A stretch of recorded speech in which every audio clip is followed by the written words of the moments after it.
हम यहां पर देखते हैं एक सीरिया के राजा के राज्य में एक व्यक्ति बड़े ओहदे पर काम कर रहा था।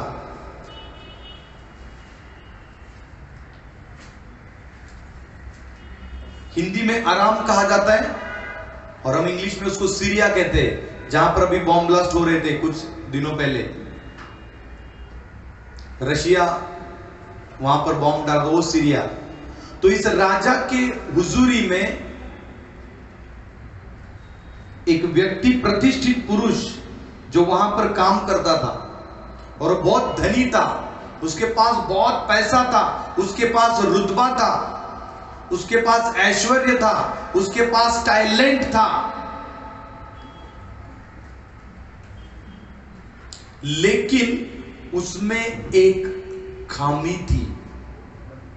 बोलिए खामी। खामी का मतलब कमी, कमती।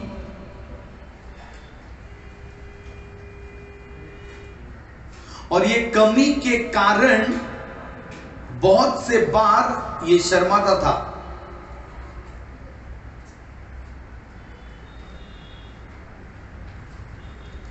और यहां पर हम धन्यवाद देते परमेश्वर को कि जितने भी बच्चे बाहर हैं, कोई कंट्रोल कर रहा है बच्चों को।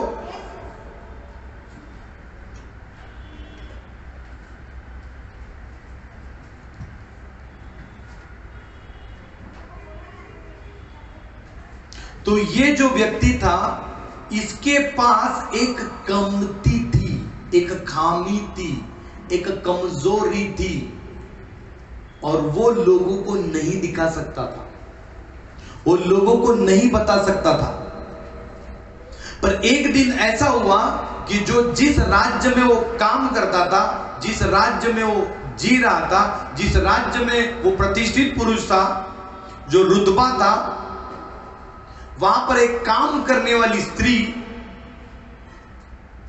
जिसे हम गुलाम कह सकते हैं, उस गुलाम ने कहा कि अगर इस जगह पर कोई नबी होता था, कोई परमेश्वर का जन होता था, जो प्रभु यीशु को, यहोवा को मानने वाला कोई जन होता था, और अगर ये व्यक्ति उसके पास जाता था, तो इसका जो ये कमती है, जो कमजोरी है, जो खामी है, ये निकल जाती थी।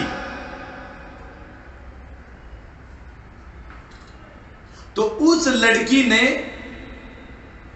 उस प्रतिष्ठित पुरुष के घराने में जो भी व्यक्ति था, उनसे बातचीत किया, और जब उसको बताया तो व्यक्ति को पता चला कि ऐसा ऐसा एक व्यक्ति है, लेकिन इस देश में नहीं है, किसी और देश में है। बोलो और देश में। मतलब वो जहां रहता था, उस देश में वो नबी, वो प्रॉफिट, वो परमेश्वर का जन नहीं था, तो उसको दूसरे देश में जाना पड़ रहा था। और जब ये व्यक्ति जाने लगा, तो उसने बहुत सारा धन अपने साथ लिया, बहुत सारे पैसे अपने साथ लिए, बहुत कुछ गिफ्ट अपने साथ लिए, ताकि जब वो जो नबी है, वो जब मेरे ऊपर हाथ रखेगा, मुझे चंगाई करेगा, तो मैं उसको बख्शिश दूंगा। क्योंकि एक प्रतिष्ठित व्यक्ति था, एक व्यक्ति धनी व्यक्ति था, ये राजा के बाद इसका ओहदा बड़ा था।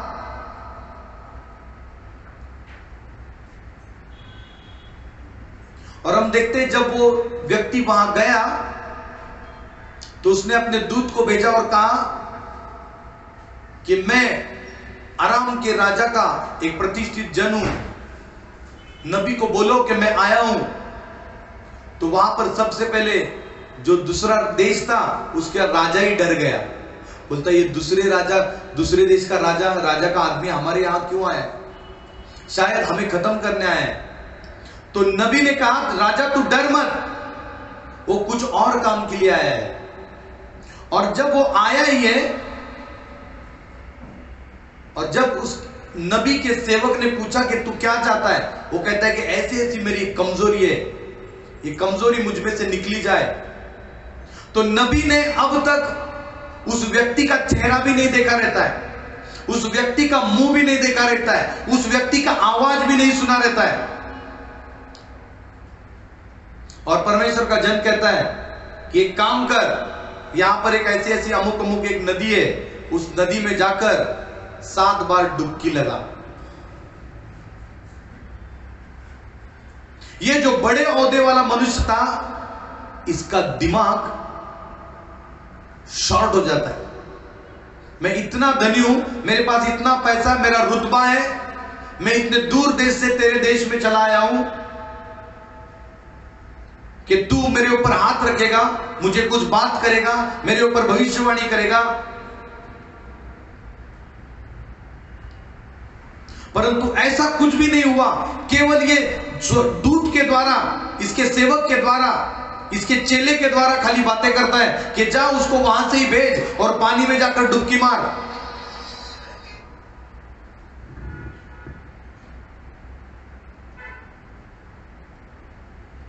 ये वही नबी जो पहले जो विधवा थी उससे बात करके बोला था कि मुझे रोटी खिला, जो विधवा थी उसको कहा था कि मुझे खाना खिला। ये वही नबी जब किसी की कुराडी गिर गई थी पानी में तो कहता है कहां गिरी मुझे दिखाओ, बातचीत किया था। ये वही नबी जब पानी जब खारा हो गया तो कहता है कहां पानी खारा हो गया, बोलता है नमक डालता हूं, मैं कर देता हूं। अब ये नबी को क्या हो गया कि नबी मुझसे बात ही नहीं कर रहे हैं। इसकी मैंने बहुत चर्चा सुनी, इसकी मैंने बहुत आवाज सुनी, इसका मैंने बहुत रुतबा सुना कि ये जो करता है वो हो जाता है, ये जो कुछ परमेश्वर के नाम से मांगता है सब कुछ होता है, लेकिन इसने मेरे ऊपर हाथ नहीं रखा, इसने मुझे बात तक नहीं किया, इसने मेरा कॉल तक नहीं उठाया। हालेलुया।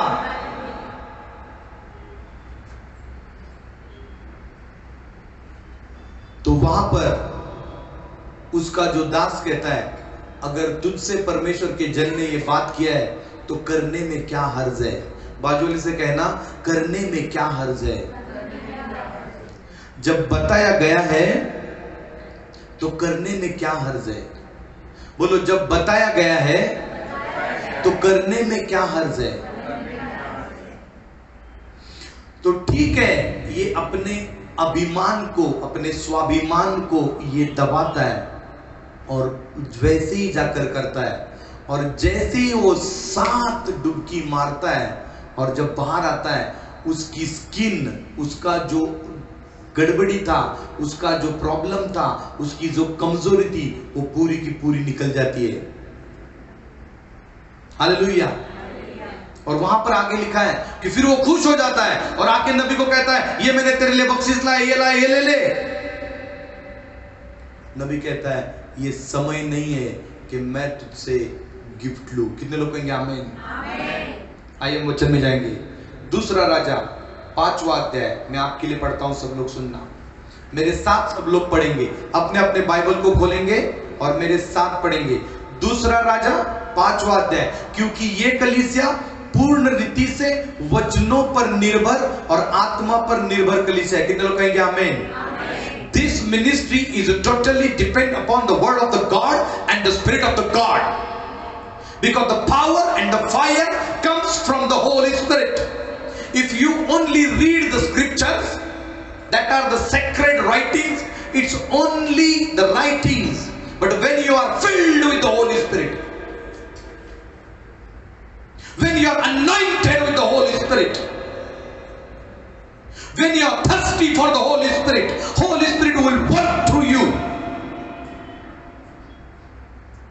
आपको और मुझे ये बात समझना है कि जब आपको परमेश्वर के सामर्थ्य में बढ़ना है तो वचन और आत्मा से परिपूर्ण होना पड़ेगा। अगर आप कहोगे कि नहीं मैं खाली वचन ही पढ़ूंगी और पवित्र आत्मा का मुझे ज्ञान ही नहीं है, तो आपका उद्धार होना मुश्किल है। इसके लिए प्रभु कहता है नए सिरे से जन्म ले। ये नए सिरे से जन्म लेना मतलब क्या है? Oh the birth from the heaven. नया जन्म उस यहोवा, याहवे, एल शदाई, एलोहिम, यशुआ आपको और मुझे वो नया जन्म देगा। जब तक नया नहीं जन्म पाओगे, कुड़कुड़ करते रहोगे, फोन करते रहोगे दुनिया को। हालेलुया। ध्यान से सुनना, परमेश्वर चाहता है कि तू नए सिरे से जन्म ले। तेरा पादरी नहीं होना चाहिए, तेरा पास्टर नहीं, तेरा प्रॉफिट नहीं, तेरा एपोस्टल नहीं, तेरा इवेंजलिस्ट नहीं, तेरा सुसमाचार बनाने वाला नहीं, तू खुद बोलो मैं खुद। आप खुद जब तक पवित्र आत्मा के अभिषेक से नहीं बनोगे, आपकी जिंदगी नहीं बदलेगी। You must be filled with the Holi spirit. कितना समय देते हैं आप यीशु के लिए? कितने देर तक उसके साथ बैठते हो? और कितना देर आपकी सहेली से बात करते हो?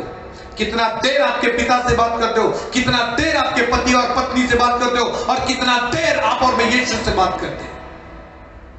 जिंदगी कैसे बदलेगी? जिंदगी कैसे चेंज होगी?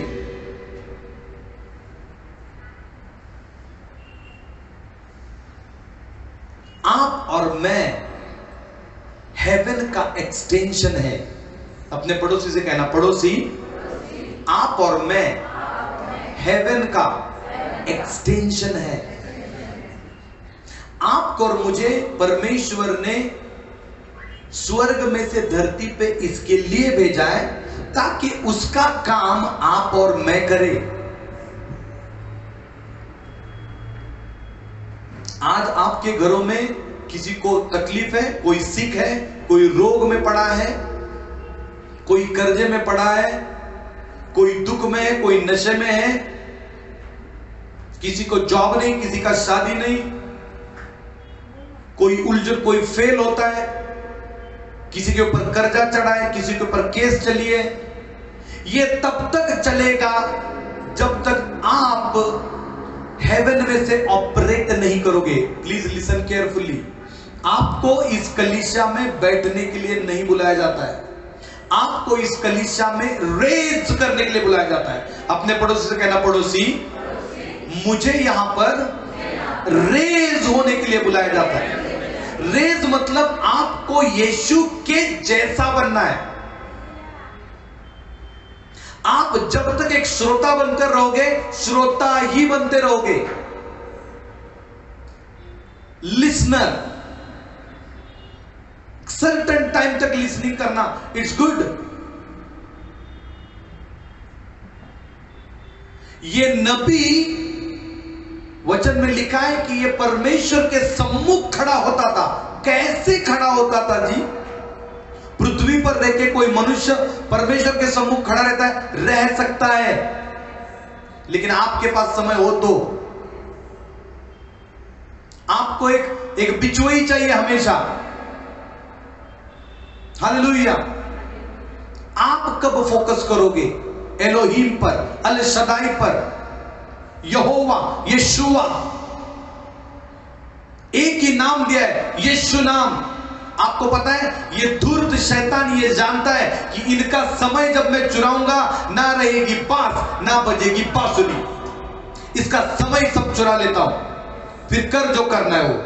कितना यहोवा यहोवा करता है, कितना यीशु यीशु करता है। मेरे प्रियो, फॉर्मूला ये है, जब यीशु यीशु करोगे, सिर्फ यीशु मेरी जान में, सिर्फ यीशु। हालेलुया। ये खाली कहने की बातें नहीं है। अपने पड़ोसी से कहना, पड़ोसी ये बातें केवल कहने की नहीं है। एक गुरुवार को आ गए, आपको लगता है बस मेरा चंगाई हो गया, मेरा छुटकारा हो गया। आप जाकर जब तक आपकी संस्कृति चेंज नहीं होगी, आपका कैरेक्टर चेंज नहीं होगा, आपका चरित्र चेंज नहीं होगा, आपका चाल चलन चेंज नहीं होगा, आपका देखना उठना बैठना जब तक चेंज नहीं होगा, there will not be change in your spiritual life. अगर आपको आपकी फिजिकल जिंदगी चेंज करनी है, अगर आपको आपकी फिजिकल मतलब शारीरिक चीजों में बदलाव चाहिए, तो आपको आत्मा में चलना होगा। आत्मा परमेश्वर ने दी हुई है, उसमें प्राण दिया हुआ है ताकि भावनाएं आ जाए, मन कहते हैं जिसे, और फिर उसके ऊपर शरीर दिया गया है। तो ये जो नबी है, ये नबी अपने शरीर को मारता था अपनी भावनाओं को वश में रखता था और आत्मा को पवित्र आत्मा के संचालन में देता था। तब जाकर ये नबी दूसरे के बेडरूम में जो घट रहा है वो देख पाता था। हालेलुया।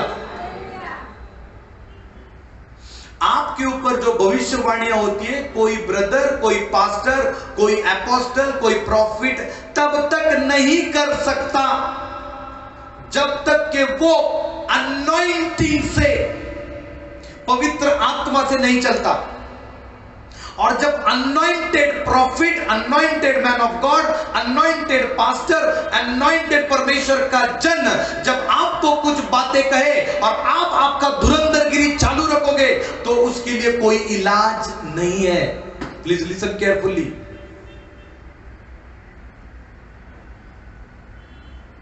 जब कोई बाइक चलाता है, कार चलाता है, उसके स्पीडोमीटर पे लिखा रहता है आरपीएम, रिवॉल्यूशंस पर मिनट। बेटा ये ग्रीन हुआ तो इसमें चलना, उसके आगे चलेगा रेड आएगा तो तू संकट में है। और हम हमारी जिंदगी संकट में चलाते और जब गड़बड़ी आती तब भागते, pastor, brother, George, Jesus, Jesus, ये ऐसा क्यों हो गया? तब तक हमें याद नहीं आता है। परमेश्वर कहता है मैंने मनुष्य जाति को इसके लिए बनाया ताकि वो मेरी स्तुति और आराधना करे, ताकि वो मेरे गुण गाए, ताकि वो मेरे नाम को ऊंचा उठाए। कहां है ये आज का जिंदगी आपका और मेरा? ये बड़ा धनी व्यक्ति, ये बड़ा सेठ, ये बड़ा राजा के अंदर काम करने वाला व्यक्ति, ये अपने रुतबे को, अपने अधिकार को, अपने सामर्थ्य को, अपने पैसे को, अपने रुतबे को दिखा रहा था। किसको? नबी को। हालेलुया। लेकिन नबी के पास क्या था? Hallelujah. Please understand, try to understand. उसका पैसा होना कोई बात नहीं था, उसके अंदर सिकनेस था। अगर आपको कोई कहे कि हे ब्रदर, हे सिस्टर, मैं तुझे करोड़ रुपए देती हूं, करोड़ रुपए देता हूं, साथ में साथ ये कैंसर लेगी क्या? कोई लेगा? हेलो। आज ये दुनिया कर रही है, मेरा किडनी जाएगा तो चलेगा, मेरा रीढ़ का हड्डी टूटेगा तो चलेगा, मैं डिप्रेशन में जाऊंगा तो भी चलेगा, लेकिन मैं 5 बजे उठूंगा, गाड़ी चालू करूंगा और गोदरेज में काम करने जाऊंगा। मेरा ब्लड प्रेशर बढ़े, मुझे हार्ट अटैक आए, पैसा आना जरूरी है। That's how people are selling their souls. इस प्रकार से लोग अपनी आत्मा बेच देते और गंदे गंदे रोग ले लेते। Do you understand what I'm saying?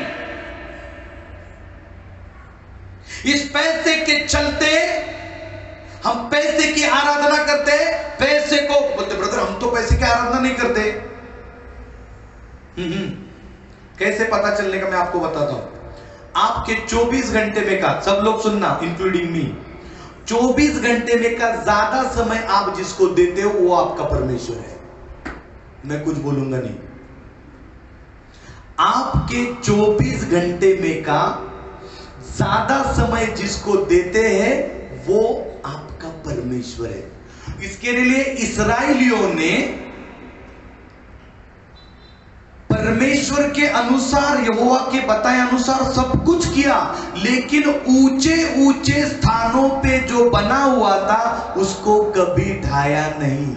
उसका अर्थ है कि प्रभु तू जो कहेगा हम सब करेंगे। यहां से जैसे बाहर जाएंगे हम हमारे ऊंचे वाले गढ़ वैसे ही रखेंगे। वो ऊंचे वाले गढ़ क्या है आप जानते हो, आप होशियार हो। बाजू लोग कहना, बाजू वाले आप होशियार हो। आराम के राजा का नामान नामक सेनापति अपने स्वामी के दृष्टि में बड़ा और प्रतिष्ठित पुरुष था, क्योंकि यहोवा ने उसके द्वारा आरामियों को विजय किया था। वह शूरवीर था परंतु कोढ़ी था। शायद आज आपके पास बहुत पैसा रहेगा, शायद आज आप बड़े प्रिंसिपल रहोगे, शायद आज आप बैंक मैनेजर रहोगे, शायद आज आप करोड़पति के बेटे या बेटी हो सकते हो, या फिर आपके अकाउंट में 10,000 रुपए हो सकते हैं। मैं वापस बोल रहा हूं, 10,000 वाला अमीर है, बोलो आमीन। जिसकी जेब में 10,000 है ना वो अमीर है, उससे भी और कमाता, 1,000 रुपए भी है ना वो भी अमीर है। बोलो हालेलुया। जिसके अकाउंट में 1,000, मैं कहता हूं 500 भी है ना वो भी अमीर है। कितने लोग कहेंगे आमीन? वो कहा देखो अमीर बोला था आमीन। हालेलुया। पर एक ऐसा व्यक्ति था जिसके अकाउंट में 1 रुपया भी नहीं था, पर वो स्वर्ग में चला गया।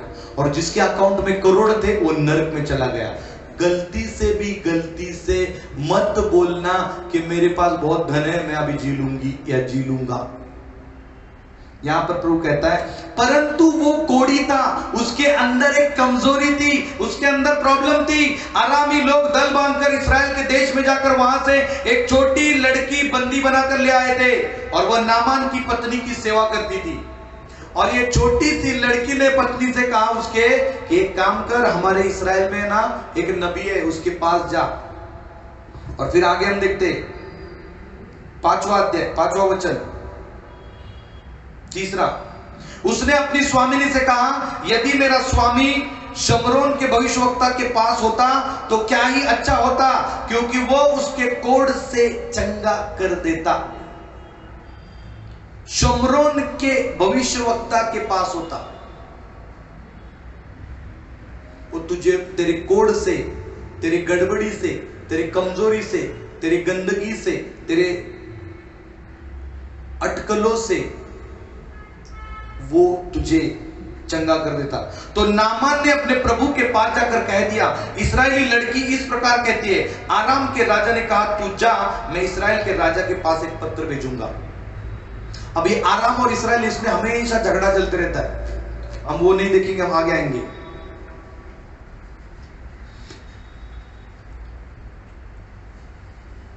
तब नामान घोड़ों और रथों समेत 9वां वचन एलीशा के द्वार पर आकर खड़ा हुआ।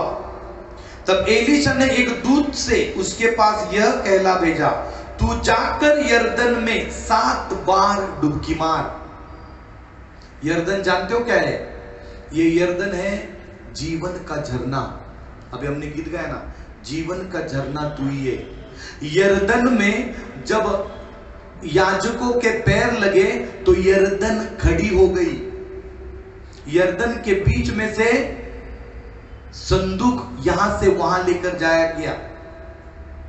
यरदन नदी में 12 पत्थर लगाए गए और ये 12 पत्थरों का वेदी बनाया गया यरदन के उस पार। इसी यरदन के पार जाकर एलिया स्वर्ग में उठाया गया और इसी यरदन के ऊपर एलीशा ने जो अंगर का एलिया से मिला था वो जब मारा, यरदन डुबा गई। यही यरदन जिसमें यीशु मसीह ने डुबकी मारी और पवित्र आत्मा उसके ऊपर डूबा, यही यरदन में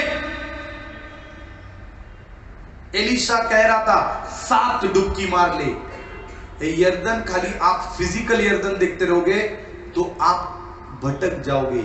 यरदन मतलब जीवन का झरना, और ये 7 मतलब परमेश्वर की 7 आत्माएं। यशायाह की किताब पढ़ना, प्रकाशित वाक्य पढ़ना, 7 बार डुबकी मार, तब तेरा शरीर जो का त्यों हो जाएगा और तू शुद्ध हो जाएगा। मतलब वो अशुद्ध था, कोढ़ उसके शरीर पर था, एक्चुअली कोढ़ उसके आत्मा में था। हालेलुया। कितने लोग समझ रहे? बोलो अपने हाथों को ऊंचा उठाओ। कोढ़ उसके शरीर पर दिख रहा था लेकिन एक्चुअली कोढ़ उसके आत्मा में लगा था। इसके लिए आप बार बार कहते हो ब्रदर सिस्टर ऐसा क्यों होता है, ऐसा क्यों होता है, ऐसा क्यों होता है? क्योंकि जब तक मनुष्य का आत्मा छुटकारा नहीं पाएगा तब तक उसके शरीर में गड़बड़ी चलती रहेगी। ब्रदर मैं भावनाओं में बहुत दुख जाता हूं, मैं दुख जाती हूं क्योंकि तेरा आत्मा सबसे पहले सैल्वेशन नहीं पाया, उद्धार नहीं पाया। क्योंकि उद्धार के 3 स्तर हैं। एक आत्मा का उद्धार, बोलिए आत्मा का उद्धार, प्राण का उद्धार और शरीर का उद्धार। बोलो आत्मा का उद्धार, प्राण का उद्धार और शरीर का उद्धार। जब आप आत्मा का उद्धार पाते हो और आत्मा आपकी डोमिनेंट बनने जाती है, तो प्राण मतलब भावनाएं, मन, इमोशंस आपके आत्मा के हिसाब से चलते हैं। और जब आपका मन कंट्रोल हो जाता है, मन आपका शांत हो जाता है, तो शांत मन अच्छे तन की निशानी है। कितने लोग कहेंगे आमीन? ये वचन कहता है शांत मन अच्छे तन की निशानी है। अगर आपको अच्छा तन, अच्छा शरीर, अच्छी बॉडी, अच्छा सब कुछ हेल्थ चाहिए, तो आपका मन, आपका प्राण, your soul must be get the salvation, without which you cannot stop your medication. आप गोलियां खाते रहोगे जिंदगी भर तक खाते रहोगे। क्यों? आपके पैर सूजते रहेंगे, सर दर्द होता रहेगा। क्यों? क्योंकि आपके मन का उद्धार नहीं हुआ है। क्योंकि मनुष्य शरीर, प्राण और आत्मा से बना हुआ है, और यही शुद्ध हो जाएगा। नबी उसको कहता है कि तू शुद्ध हो जाएगा। कहां से? शरीर से। लेकिन नबी को पता है कि इसके शरीर में अशुद्धता नहीं है, इसकी आत्मा में अशुद्धता है। परंतु नामान क्रोधित हो गया, वो यह कहता हुआ चला गया, मैंने तो सोचा था कि अवश्य मेरे पास बाहर आएगा और खड़ा होकर अपने परमेश्वर यहोवा से प्रार्थना करके कोढ़ के स्थान पर अपना हाथ फेरकर कोढ़ को दूर करेगा।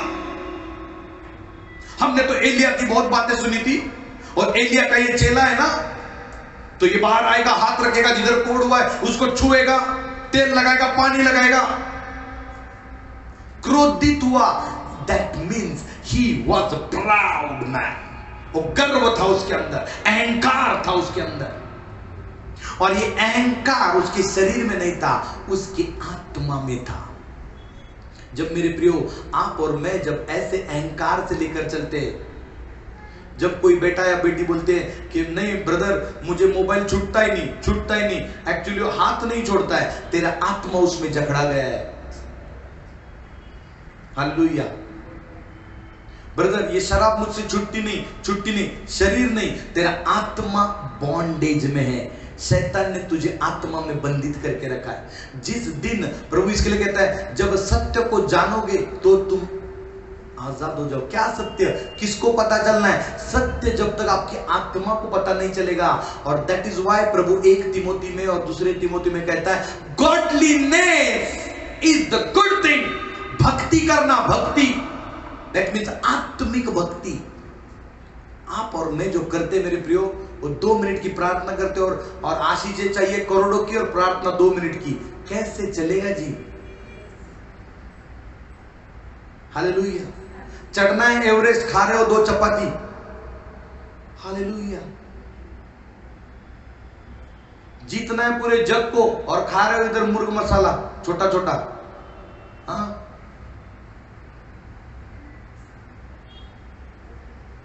आशीष बड़ी चाहिए तो प्रार्थना भी बड़ी चाहिए। नामान को क्रोध हुआ,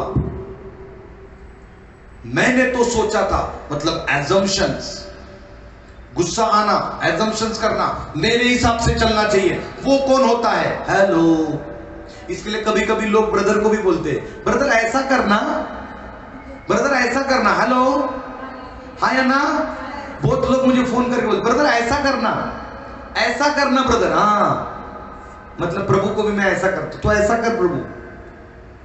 मतलब हम क्या करते हैं, हमें मैनिपुलेशन की इतनी आदत लग गई है ना, हम दुनिया को भी मैनिपुलेट करते करते हम प्रभु को भी मैनिपुलेट करने लगे। इसके लिए मैं आपको बार बार कहता हूं, वो मैं पास्टर नहीं हूं कि आप लोग मुझे मैनिपुलेट कर सको। Hallelujah. I am repeating it again, मैं वो पास्टर नहीं हूं कि आप लोग मुझे मैनिपुलेट करने लगो। जिस दिन मैं मैनिपुलेट होना चालू किया, ये प्रार्थना बंद हो जाएगी। इसके लिए यहां पर नबी मैनिपुलेट नहीं हुआ। और जो पास्टर, जो अपोस्टल, जो प्रॉफिट अगर मैनिपुलेट होता रहेगा लोगों से, वो कभी नहीं बढ़ेगा। आई एम टेलिंग यू, लोग हमेशा मैनिपुलेट करेंगे। जहां पर अनॉइंटिंग है वहां पर मैनिपुलेशन चलेगा। हाँ या ना? आप प्रभु में बढ़ते हो, आपको मैनिपुलेट करने के लिए आएंगे, ऐसा कर वैसा कर वैसा कर, सारी दुनिया आ जाती है। किसी को प्रेग्नेंट रहेगी ना, ये खाना वो खाना वो खाना, वो बोलती है बेचारी एक ही बच्चे की मां बनने जा रही हूं, ये 1000 लोग बता रहे हैं हेलो। फिर उसकी मां बोलती है बेटा शांत हो जा, जो तू लिख के ले ले, जो अच्छा लगे वो हम करेंगे।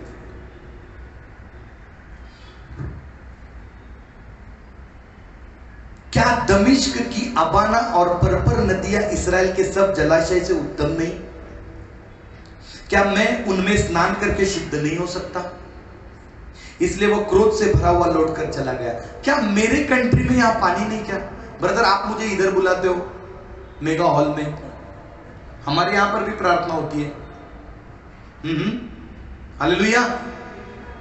क्या मेरे यहां पर पानी नहीं? उधर भी डुबकी मारता शुद्ध हो जाता था। लेकिन ऐसी क्या बात है यरदन की नदी में? ऐसा क्या उस पानी में जलजला है? ऐसा क्या उस पानी में अभिषेक है? अरे वो जीवन का झरना है। और उसको क्रोध आ गया, मतलब उसको सबसे पहले अपने अधिकार का, रुतबे का उसको अहंकार था। वो गुस्से से भरा हुआ था, वो अपना ही चलाने को देखता था। लेकिन मेरे प्रियो, जब जब आप और मैं अपना घोड़ा दौड़ाने को देखते, आप और मैं कभी कामयाब नहीं होंगे। इसका कोड अगर ये ऐसे ही चुप रहता था ना, इसका कोड जैसे के तैसे लेके गाँव जाता था वापस। Are you listening? इसके लिए कभी कभी आप और मैं जिद्दीपन करते हैं और जिंदगी बदलती नहीं। ये जिद्दीपन आगे देखो अभी। तब उसके सेवक पास आकर कहने लगे, हे हमारे पिता। उसके जो सेवक थे, यदि भविष्यवक्ता तुझे कोई भारी काम करने की आज्ञा देता तो क्या तू उसे न करता? फिर जब वो कहता कि स्नान करके शुद्ध हो जाओ, तो कितना इससे अधिक मानना चाहिए? उसके नीचे वाले आकर समझा रहे, बाबा एक काम करना, इतना लंबे से आ गए हम, वो जो बोल रहा है वो करना, तू क्यों तेरा घोड़ा दौड़ा रहा है? और मेरे प्रियो, यही आपकी और मेरी आदत, हम छोड़ते नहीं। हमारा कहना, हमारे सिद्धांत, मेरा चरित्र, मेरा मानना, मेरा ये कहना है, इसी हिसाब से होना चाहिए, ऐसे ही चलना चाहिए। एक्चुअली वो नबी को नहीं कह रहा था, वो परमेश्वर को कह रहा था कि ऐसा होना चाहिए। दैट मीन्स जब हम परमेश्वर के इच्छा को अपोज करते हैं, वो कोड वैसा का वैसा बना रहता है। ना वो शरीर में कभी चंगा होता था, ना प्राण में, ना आत्मा में। देखो आगे अभी क्या होता है। तब उसने परमेश्वर के भक्त के अनुसार, दैट मीन्स उसने सुना, बोलो सुना, यरदन को जाकर उसमें 7 बार डुबकी मारी और उसका शरीर छोटे लड़के का सा हो गया और वह शुद्ध हो गया। बोलो सुना, जोर से बोलो सुना। इसके लिए मेरे प्रियो, जब सुना और किया, बोलो सुनना और करना, तो वह अपने सब दल बल समेत परमेश्वर के भक्त की यहां लौट आया और उसके सम्मुख खड़ा होकर कहने लगा, सुन, अब मैंने जान लिया है कि समस्त पृथ्वी में छोड़कर इसराइल को छोड़ और कहीं परमेश्वर नहीं है, इसलिए अब अपने दास की भेंट ग्रहण कर। उसका सैल्वेशन हो गया जी। हेलो, प्रभु यीशु को जब तब तक व्यक्ति परमेश्वर नहीं कह सकता जब तक उसकी आत्मा का उद्धार न हो जाए। आप उसको कितना भी दबाओ, ब्रदर मेरा पति आता ही नहीं, मेरी पत्नी आती नहीं, और दबाओ उसको और भाग जाएगा वो। मैं आपसे बातें कर रहा हूं, है ना? और दबाओ उसको और भाग जाएगा। उसके लिए आंसर क्या है?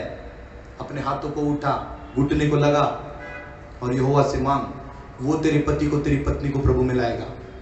क्योंकि जब तक पिता किसी को ना बुलाए तब तक कोई यीशु के पास नहीं आ सकता। तू और मैं कौन हो सकता है?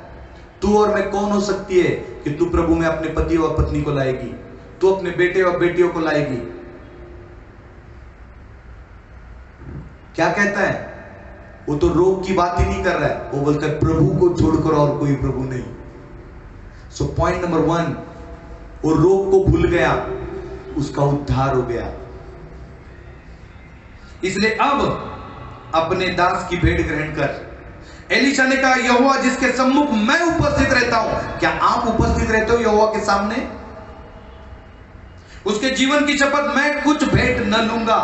और जब उसने उसको बहुत विवश किया कि भेंट को ग्रहण करे, तब भी वह इनकार ही करता रहा।